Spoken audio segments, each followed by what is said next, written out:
Hello friends and fans, we are back with episode 3 of our Mountain Blade adventure. As you can probably tell, my army size hasn't grown too much and my gear hasn't changed too much either.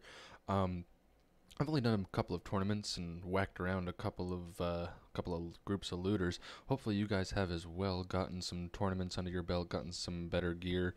I have gotten a better sword and stuff like that. But the main reason I am back a little early is because something has interesting came in, and as I've told you guys in the beginning, I'm going to teach as I go. And what's interesting is that the leader of the Khuzait kingdom has just decided to run right past me. So I have to talk to him to do the main mission of the storyline of the game anyway, and I also want to pledge allegiance to him. So let me really quick show you guys how to do that since he's right here anyway.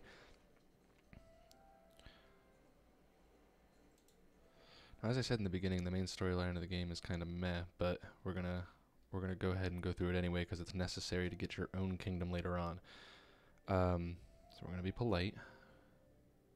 And I did realize after the fact that I spelled Daenerys wrong, and I apologize. But that's the one thing that you actually can't change in the game as of now.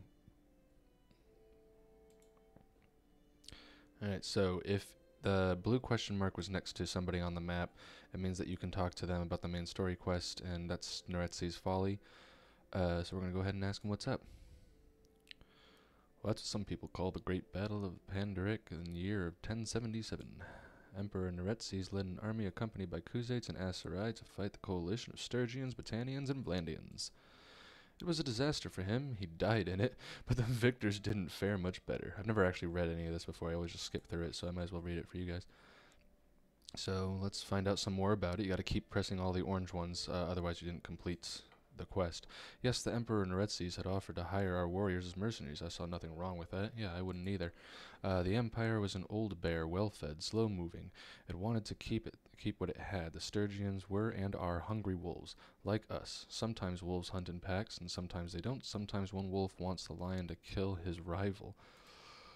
Most of those who went were Kurgits. They were young. Aren't those the group from the first game? Anyway, their lineage is not like ours. They were always looking to prove themselves. Anyway, at the battle, the Noyen Gotug was slain alongside most of the males of his house. What can I say? A thirst for glory is dangerous, both for the thirsty one and those around him. Clans rise, clans fall. My duty is to all the Khuzaits. Look at it this way. Were it not for the husband's death, Lady Mesui would never have inherited the leadership of the Kurgits. Death creates opportunity. The survivors of a great battle make a great show of mourning, but inside they rejoice. Thank you for rambling on like that. Is there anything else? Nope. But yes, there is.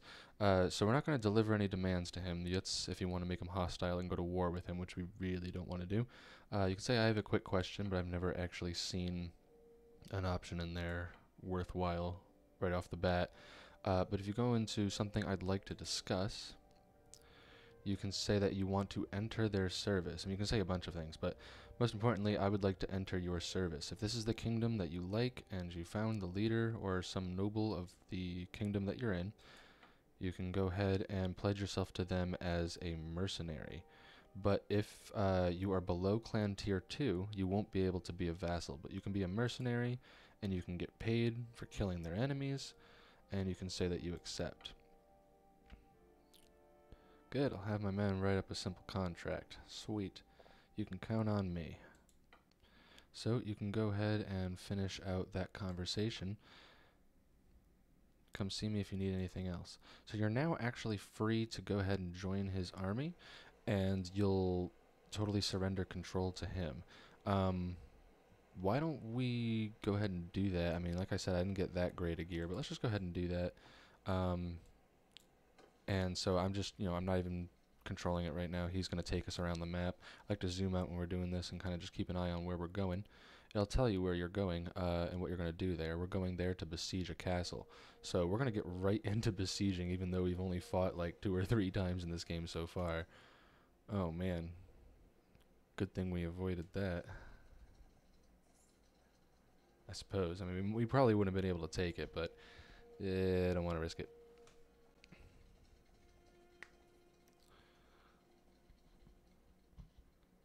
Alright, so we're going to go ahead and besiege this place. They only have 216 people defending it.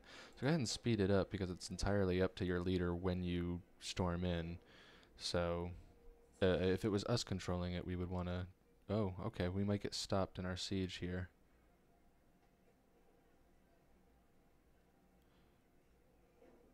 So these guys could attack us and stop us from besieging the castle, but they're choosing not to. They're just waiting it out until we attack, and they're waiting until they can get the castle on their side as well, and it just becomes one massive battle. And we're going to be outnumbered ultimately, but I think we'll still be okay. We also have this guy out here who's what is it, Bortu, who's coming around trying to help. He's playing Pickle, trying to keep him away. There we go.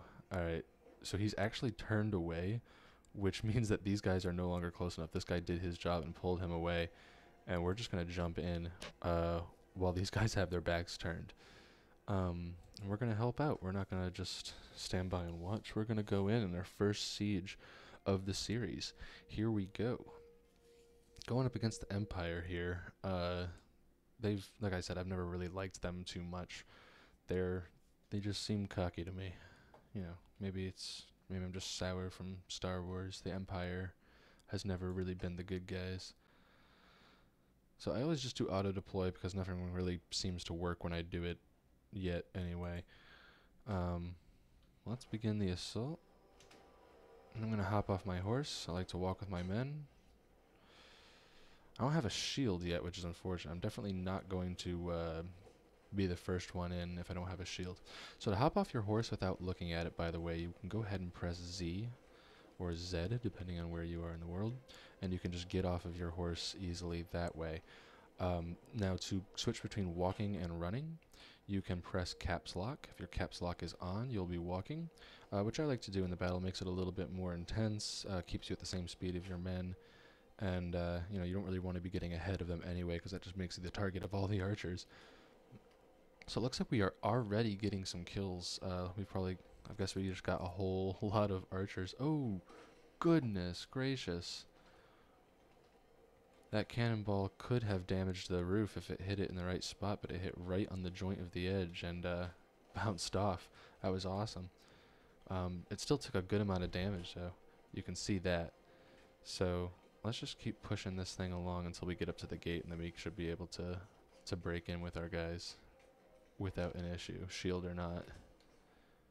But speaking of not having a shield, now's about the time where I want to get behind the people who do. I'm just going to let myself get enveloped by them because I kind of like how that looks.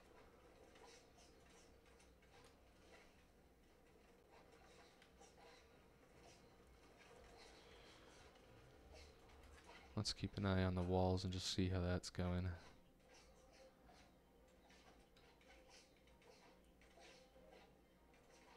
Alright, the ram has made it up to the gate. Oh, I didn't even notice that we had a siege tower over there. I mean, I thought that we had one, but I just didn't see where it was. I thought it was on my left side this whole time.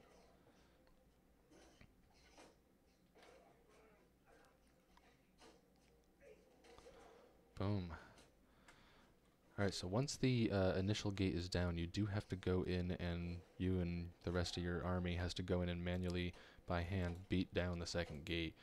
And this can take a bit, but make sure you're just doing over the head or side swings. Stab swings really won't do anything unless you're running in, and even that's not going to really do anything, it seems like. So just keep doing over the head or side swings so that you can actually do some damage. And you can see the health bar at the bottom and how much damage you're doing. Alternatively, you could always just back away and let your men do it, which I think I'm going to do because, again, I don't have a shield. And remember, we greatly outnumber these people. I'm going to go and meet up with the people on the walls now that I'm in. Oh, wow. Yeah, we really outnumbered them at the gate. And I thought I was going to find some archers up here that was going to take us by surprise, but look at that. They've all been shot in the face. Every one of them is dead already. Let's go back down here and I guess just help out however we can. I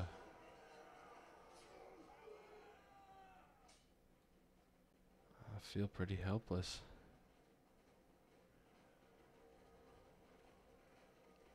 I did nothing this battle, but you know what? My men are here. I contributed people. I don't know why that guy just threw a spear at the wall. But look at that. We did fantastic. The enemies are still just fleeing, but I think I'll end it there. And look at that. None of my people died, wounded, nothing. Lots of upgrades, though. Lots of upgrades. While I was away and doing stuff off camera, I bought a lot of horses so that we were able to get a lot more tribal warriors, a lot more of these horse archers. Which is why I'm going to do mostly footmen right now, because I have a bunch of horse archers that are going to take the field. Next time we take the field, you'll be able to see just how many I have.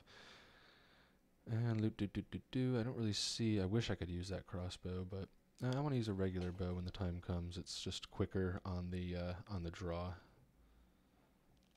Oh, shield.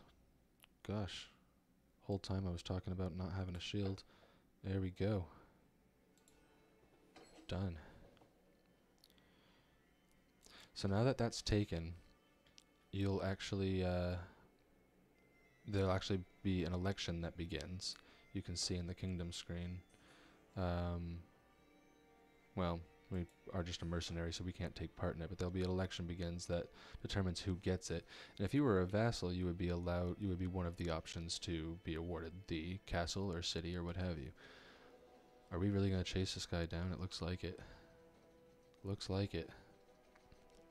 We're going to get a big open field battle before the end of this video. So let's go ahead and fight this out and see how it goes. We're going to try and prove our worth to Monchug here. That is, yeah, Monchug of the Khuzait. I usually choose no formation and end up just kind of following who I want, because the commands that they shout on the screen when you go in formation are kind of nonsense, and I just ignore them. I think I'm going to go with the sword this time. And let's do this.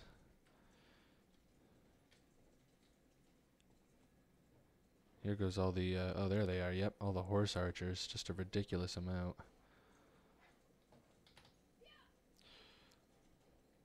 Now in a battle this big, I kind of just like to spectate a little bit on the side initially, just so I can see the clash. Now look how they have all of their archers way in the distance lined up, ready to just rain arrows. Yep. They are lined up, ready to roll, and they have quite a oh, wow, I didn't even notice they had archers lined up all the way over to here, too. Alright. Shields up. Here we go.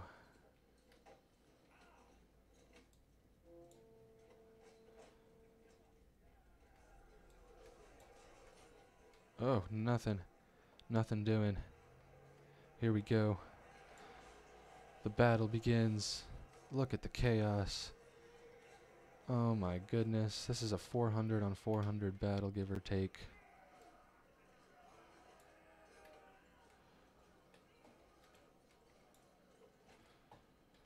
Here we go. Now already we can see the kill feed is just swelling up with green, and that's definitely a good sign. Getting lots of kills on our side. A lot of that's due to the difficulty setting we set at the beginning of the game. But like I said, we're not really here to lose. We're here to feel like we are, you know, ruling a kingdom and taking over the freaking continent.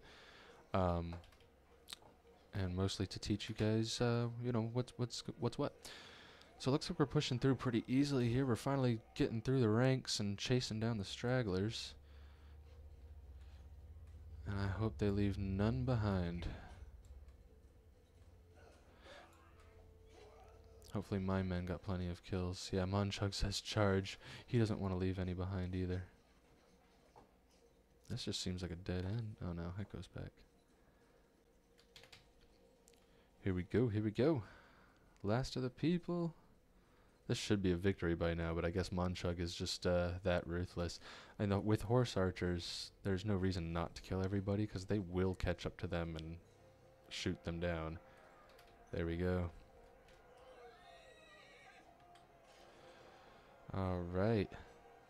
One of our people died, one of our footmen went down. But look at that, 16 of our people upgraded, including ourselves. Overall, a fantastic victory for the Khuzait. And most importantly, for the Targaryen clan. Oh, I guess Bortu was technically the one who initiated that battle, so we, quote-unquote, helped.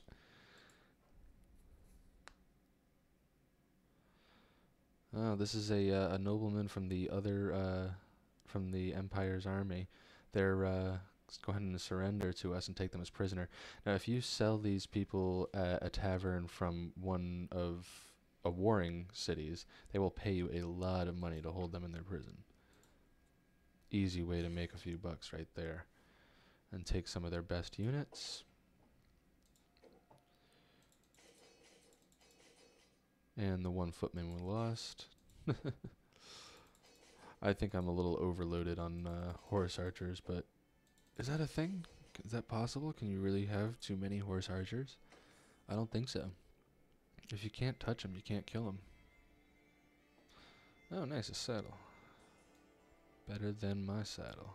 There we go. Looking fancy back there. A little fancy saddle. I don't think there's anything else. Oh, here we go. Yeah, for sure. There we go. And this is definitely alternative to tournaments to be getting better weaponry and loot. Alright, taking the rest. Gotta remember to tick off the horses. And I didn't see any food in there. So I'm gonna go ahead and hit done. And I think I'm gonna leave this army. Let's go back home, trade up the last of the stuff at the city that we just took, since it's so friendly now. We can go ahead and level up our character, and you guys can see some of the skills I've gotten since we left. Went up in pole arms, one-handed. I think our social went up a little bit. So I'm going to go ahead and put a skill point in... oh gosh, look at this. Tax collector, more tax from villages, influence if ruler. Well, I'm not a ruler yet. And influence by the time you are ruler comes pretty easily. So let's get more tax from villages. I want money, please. You receive influence as a vassal. It's not really worth putting a point into. Let's put another point into one-handed and, you know what? Let's put one into bow. I've been neglecting bow. Let's do that. Hit done. And let's go sell some stuff.